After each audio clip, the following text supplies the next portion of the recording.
चल गणे, आपण तुझ्या घरून तुझे कपडे. एक मिनिट, ऐक ना, तुझ्याकडे पांढरी साडी आहे का? नाही नाही नाही, मला माहिती आहे तुला सुद्धा लागेल. एक्स्ट्रा आहे का?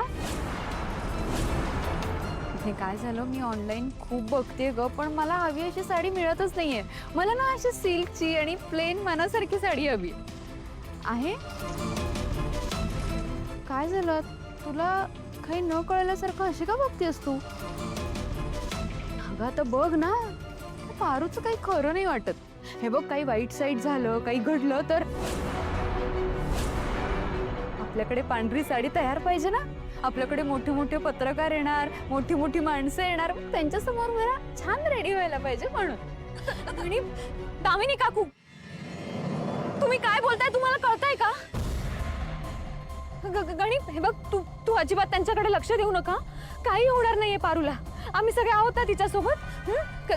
तू अजिबात रडू नको, काही होणार नाही.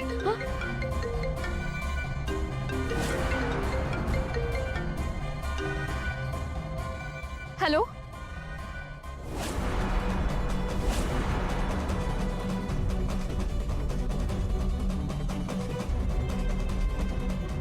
काय?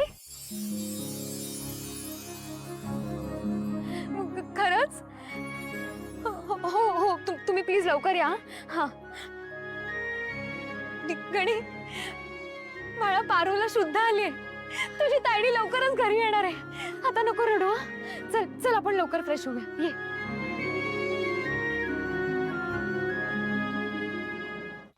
शी बाबा, यावेळी पण पत्रकारांसमोर मिरवायचा चान्स गेलाच माझा. ग्लिसरीन सुद्धा आणून ठेवलं होतं मी, फक्त पांढरी साडी नव्हती.